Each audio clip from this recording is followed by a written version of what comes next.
ഒരുപാട് അനുഭവങ്ങൾ പറയാനുണ്ട്. എപ്പോഴും ഞാൻ ഓർക്കുന്ന ഒരു കാര്യം, ആ ഒരൊറ്റ കാര്യം മനസ്സിലെപ്പോഴും സത്യത്തില് താമര സരസ്വമ്മയുടെ മക്കളായിട്ട് ജനിച്ചില്ല ഭാഗ്യം ചെയ്തത് സത്യം. ഇതുപോലെ അച്ഛനൊക്കെ അവരത്ര സ്നേഹിക്കുന്ന അസുഖത്തിൻ്റെ യാത്രയില് അപ്പോൾ അസുഖമാണ് ഞാൻ സൂചിപ്പിക്കുന്നത്. ഒരിക്കലും ജീവിതത്തിൽ അപ്പയ്യാത്തൊരു സംഭവമാണ്. ആശുപത്രിയിൽ നിന്ന് സ്കാൻ ചെയ്യാനായിട്ട് അപ്പായെ ഞാൻ അത് കൊണ്ടുപോയിട്ട് 4 ദിവസം കഴിഞ്ഞ് റിസൾട്ട് മേടിക്കാൻ പോയപ്പോ ആ റിസൾട്ടിൽ കണ്ട അസുഖം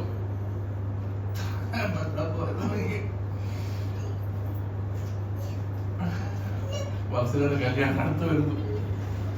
എനിക്കിത് എങ്ങനെയാണൊക്കെ പറയാൻ പറ്റും? ഒരു മനുഷ്യന്റെ എനിക്ക് പറയാൻ പറ്റും. അമ്മയാണെങ്കിൽ അമ്മയുടെ ഞാൻ വീർപ്പ് മുട്ടി 16 ദിവസം എന്റെ ഉള്ളിൽ ഒതുക്കി കഴിഞ്ഞ 16 ദിവസം ഞാൻ ഓർത്തു പോകുന്നു. ഒരൊറ്റ ഓർമ്മ മതി. സരസ്വതി എല്ലാവർക്കും അറിയാം. അതിനുശേഷം ഒരു ദിവസം അപ്പ പറയുകയാണെന്നുണ്ടെങ്കിൽ കണ്ടിട്ട് ഗോവാ നീ വാടാ, നീ കോടാലിയും എടുത്തോണ്ട് വാടാ, എന്നെ ഇവിടെ വെട്ടിപ്പൊളിക്കടാ, എനിക്ക് ഭയങ്കര ആവേദന കൊണ്ട്. അപ്പോടെ മുറിയിൽ കരിയ അമ്മ അന്ന് കല്യാണം ഇതൊന്നും ആയില്ല. എനിക്ക് എന്ത് ചെയ്യണമെന്ന് അറിഞ്ഞൂടാ. ഡോക്ടർ വരികയാണെങ്കിൽ ഞാൻ വരുന്നത് എഴുതും. അന്ന് ഫോൺ വലിയ സൗകര്യമൊന്നുമില്ല. മുരിയനാണ് ഞാൻ പോയി. മുരിയനോട് അവിടെ ഫോണിൽ നിർത്ത് ഡോക്ടറെ വിളിച്ചു. ഡോക്ടറെ അപ്പായ ഡോക്ടർക്കാരെ ആയിരിക്കുകയാണെങ്കിൽ അപ്പായ ജീവനോട് ജീവനാണ് അന്നത്തെ ആഡ്മിഷനോട് കൂടി. അപ്പം പറഞ്ഞു ഞാൻ ഗുളിക പറയാം, അത് മേടിച്ചു കൊടുക്കാൻ പറഞ്ഞു.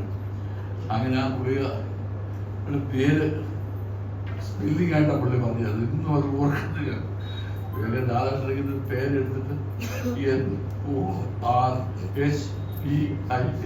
NORHPIN നോർപിൻ എന്ന് പറഞ്ഞൊരു ഗുളികയുണ്ട്, അത് മേടിച്ചു കൊടുക്കാൻ പറഞ്ഞു. ഒരെണ്ണം കൊടുത്താൽ മതി ഒരു ദിവസം, അല്ലെങ്കിൽ 2 ദിവസം കൂടെ കൊണ്ടു കൊടുത്താൽ മതി തോന്നുന്നു. ഞാൻ ആ ഒരു അച്ഛന് മഴയുണ്ടായിരുന്നു. ബൈക്ക് എടുത്തോണ്ട് ഞാൻ സുകുമാരനാഥന്റെ കടയിൽ പോയി ചേട്ടാ ഇത് വേണം, ഇത് ആർക്കാണ് ഇത്? ഞാൻ താമസിച്ചോ എന്ത് പറ്റി? അത് ഞാൻ എന്താ ഇത്? നിനക്കറിയാമോ എനിക്ക് ബ്രോക്കറിന്റെ അല്ലേ? ക്ലോറോഫാമ് മയക്കും മരുന്ന് മയക്കി കിടത്തുന്ന വേദന അറിയാതെ അത് കൊടുത്തിട്ട് എത്ര എനിക്കത് ഓർക്കാൻ പോയി. എന്നിട്ട് കല്യാണം കഴിഞ്ഞിട്ട് നിങ്ങളൊക്കെ ഓർക്കുന്നുണ്ട്. അപ്പാടെ മുറി വെച്ച് ഞാനത് ഡിക്ലെയർ ചെയ്യുമ്പോൾ എല്ലാവരും പൊട്ടിക്കരുത്. ആർക്കെങ്കിലും ഓർമ്മയുള്ളത്? നല്ല ഓർമ്മ. ഈ ഓർമ്മ മാത്രമേ എനിക്ക് സത്യത്തിൽ പറയാം. ഇവിടെ പറയണമെങ്കിൽ അപ്പാടെ ഒരു കാര്യം, അമ്മയുടെ കാര്യം പറയണ്ട. പൊന്നുപോലെ എല്ലാവരും ഇതുപോലൊരു ഒരു മക്കളെ അവർ കിട്ടിയുള്ളത് അറിയിക്കുക. എല്ലാവരും മത്സരിച്ചായിരുന്നു ഇവിടെ പറയാം. അങ്ങനെ ശിശുരോട് ആ വാലനാട്ട് അമ്മയുടെ പുത്രി അങ്ങനെ പോയി. ഇതൊക്കെയാണ് എൻ്റെ നല്ല നല്ല ഓർമ്മകൾ. സൂക്ഷിക്കാൻ എക്കാലവും സൂക്ഷിക്കാൻ ഓർമ്മകളുണ്ട്. ഇത് നമ്മുടെ സത്യത എനിക്കിവിടെ പറഞ്ഞിരിക്കാം. എപ്പോഴും ഞാൻ എല്ലാവരുടെയും പറയുമായിരുന്നു. അപ്പ മരിക്കുമ്പോൾ തന്നെ നമ്മുടെ കട്ടിൽ വീട്ടും അപ്പ മണശ്ശേരി വന്നിട്ടില്ല അപ്പ അന്ന് മറ്റേ ഇതാണ് മറ്റേ സ്ട്രൈക്ക് ബസ് സമരം. അപ്പം ഞാൻ പറഞ്ഞു അപ്പ മണശ്ശേരി വന്നിട്ടില്ല. ഇപ്പൊ ഉടനെ എല്ലാവരും കൈകൊണ്ട് കൊടുത്തു.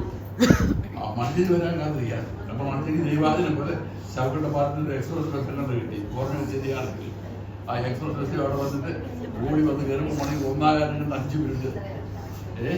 അന്ന് മണശ്ശേരി വന്ന് കയറി. ഞാൻ അപ്പോൾ ആ മണശ്ശേരി വന്നു. അപ്പം മണശ്ശേരി ഉടനെ തന്നെ കൈക്ക് പിള്ളേർ കൊടുത്തു കഴിഞ്ഞപ്പോൾ അതും കൂടെ കഴിഞ്ഞപ്പോൾ ഞാൻ പറഞ്ഞു അന്ത്യം അടുക്കാറായി, നിങ്ങളെല്ലാവരും മാറിയുണ്ട്.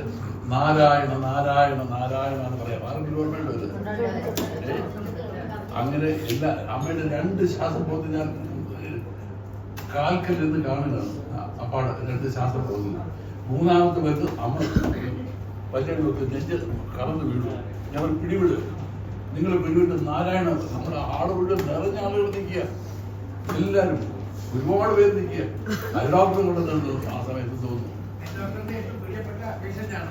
അതെ, അത് അങ്ങനെ ഞാൻ എല്ലാവരും ഇവർക്ക് മാറാൻ പറയും. എന്നിട്ട് ഞാൻ ഇങ്ങനെ തൊഴുതോളൂ, നാരായണ നാരായണ നാരായണ. ആ ജീവൻ കീഴ്വായി പോയിരുന്ന ശബ്ദമുണ്ടല്ലോ, അത് ആ സൈലൻസിൽ നമുക്ക് കേൾക്കാൻ പറ്റും. നല്ല സുന്ദര ഒരു ശാന്തമായ അന്ത്യമാണ്. അതും കൂടെ സ്മരിച്ചുകൊണ്ട് നമുക്ക് എല്ലാവർക്കും അവരുടെ ആത്മാവിന് വേണ്ടി വീണ്ടും വീണ്ടും നിത്യശാന്തിയോട് പ്രാർത്ഥിച്ചുകൊണ്ട്